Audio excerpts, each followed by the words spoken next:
Today, I'm here to quickly go over the Living Legend format, and we're just going to quickly cover the 4 heroes that are in it and just an example deck list for each of them that I came up with. If you want to print it out, play with people at your local game store, if you want to load it up on Talishar and see what people want to play, or you can just load it up on TTS, whatever you want to do. If you want to get the ball rolling and try out the Living Legend format, this is the video for you. For anyone who is actually new to Flesh and Blood and hasn't played against any of the Living Legend heroes, except for Oldhim, who is going to be rotating in a few weeks now, the times are crazy. Times are crazy. I lived through them. I can tell the tale. We're going to jump into it today. So this is either going to be a somewhat nostalgic walk down memory lane for some of us, and for other people, it's going to be a glance into historically the best heroes in Flesh and Blood, obviously, because they've won the most and they're gone now. So we're going to start with Starvo. Starvo was the old boogeyman of the game, arguably Briar, Pre-Rata, and Chane seeds. We'll get into those later. But Bravo was an absolute menace when he came out.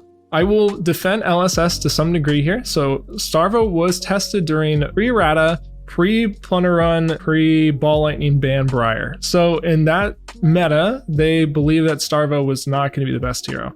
What happened was they nerfed Briar into the ground, and then Everfest came out, and I still don't know if I believe them that Briar would have held this deck in check. You took all the best parts of the Guardian cards, which was all the disruptive on hits, but then you gave them a buff, you gave them Dominate for free, as opposed to Bravo where you had to pay 2. Now you just get +2, and most importantly, you give it Go Again, which is really relevant with the fact that they just threw every single keyword on him, and you got to play the entire card pool. So it means that you get to run Winter's Wail. So a hand like this, right? If you just, let's say you're even going first, you would just fuse, so you'd reveal your Ice card, your Lightning card, and your Earth card, and then you could just play the Autumn's Touch for 9 with Go Again. If any of these are a blue, which they are, so you have Lightning Surge, you would actually pitch the Lightning Surge, play the Autumn's Touch for 9 with Go Again, Dominate, by the way, and then your turn wasn't done, because then you could just pitch the Ice card for the Winter's Wail. So this was a 4-card hand for 13 with an arsenal that had Dominate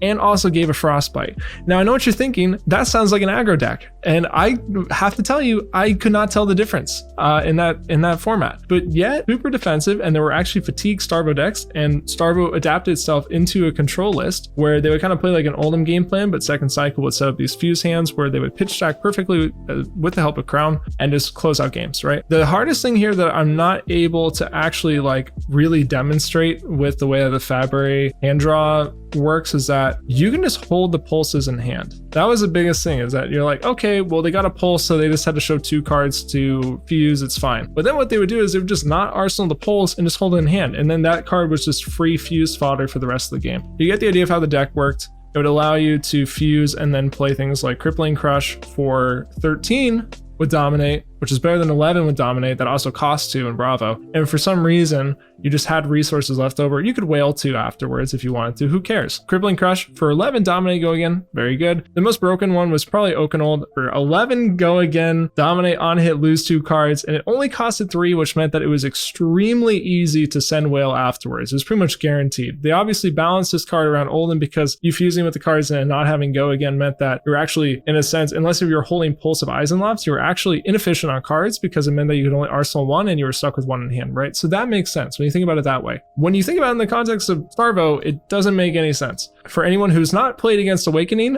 you are gonna have a good time when you finally have a good pivot turn. The Bravo doesn't have a relevant on hit, doesn't Crippling Crush, doesn't Oaken you for 11, doesn't Spinal you for 11, and you're like, okay, I finally have to keep a hand. I'm going to take a ton of damage. I'll play through the Frostbite on Wail. Here's my explosive 20 damage turn, and the Bravo's like, that's cool, dude. End phase, I'm gonna Awakening. I'm gonna go find Pulverize, and they just get essentially a 2-card 14, because they can even block there and just play the Awakening. Sometimes even just pitch to Rampart or Crown and just float 2. Just play the Awakening, show the Earth card that they're gonna arsenal for the following turn cycle, and just go and fetch Pulverize for free or Crippling for free. You could take damage and then triple fuse and then play it with like the 10 seismic surges that you got. It was insane. It was insane. So that's a Starvo deck.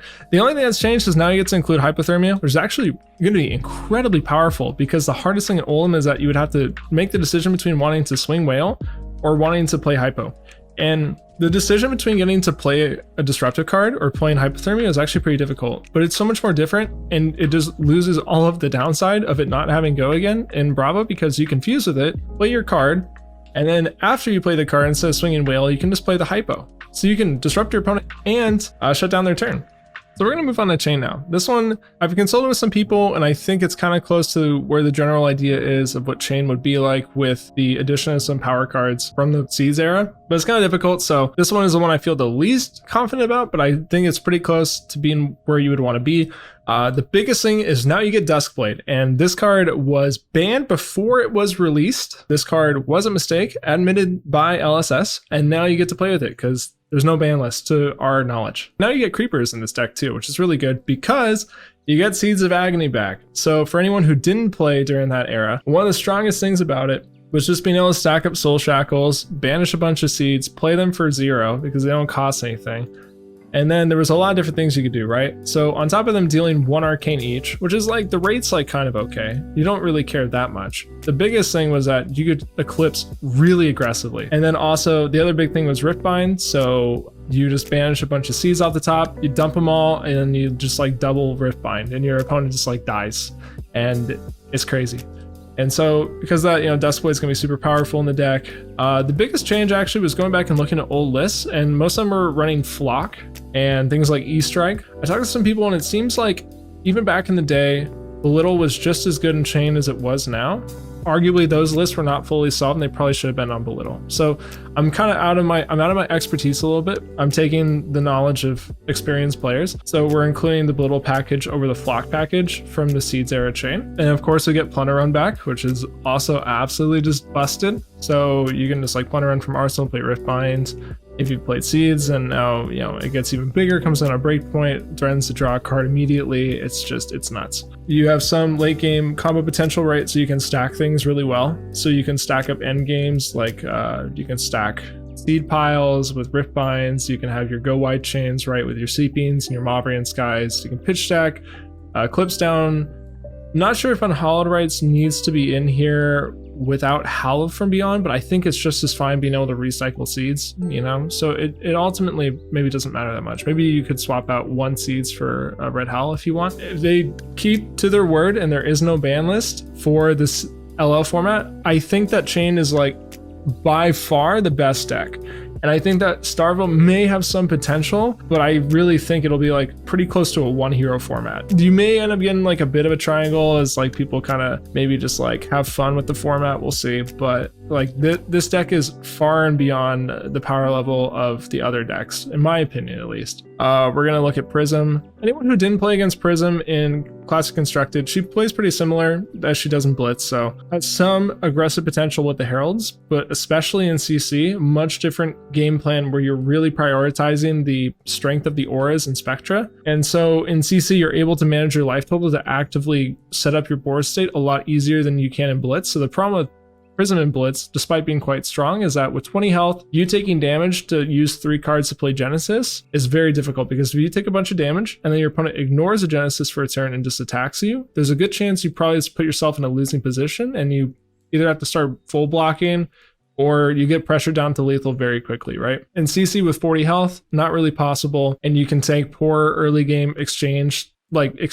to set up these auras, and then they're just going to generate so much value, and decks cannot answer them most of the time, and you'll just win with these like absolutely absurd board states that just generate you so much value. But you also have the ability to be quite aggressive too. Say things like Herald of Erudition, Mirage, Metamorph into aggro decks that can pop. It is actually a 1 for 7 with Go Again, which is quite nuts. Even the Wartune Heralds are quite strong. But then when you get down to the blue auras, you just have this absurd grindy game that prison locks your opponent in a way that they can't really get out of.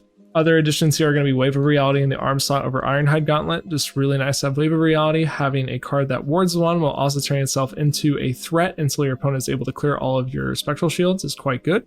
And even when they do clear it, then it just becomes 1 more point of value, right? So at its bare minimum, it's 2. But if you can just swing with that shield even once and you get 3 value of the equipment, if you swing with it a second time, that's 4 value of the equipment, and it just goes up from there. So actually, Wave of Reality has the ability to be actually like quite broken if your opponent can't actively clear that spectral shield. And then finally, we're going to get into the old man who allowed us to have this format by rotating out of Classic Constructed instead of Briar for some reason. It's difficult because I don't really know how good Oldhim's going to be. The only strong card he gets back, I suppose, is he gets Pulse back. He would get Awakening back, which is quite good. Being able to fetch Pulverize is similar to Starvo, where once an aggro deck successfully leaks damage against you, you just get to tempo buy back in for free. Awakening's kind of busted. For anyone who's not played against it and tries out the LL format, you will get to see just how frustrating that card can be, because it completely invalidates the purpose of pushing damage against a defensive style of deck. We're getting the old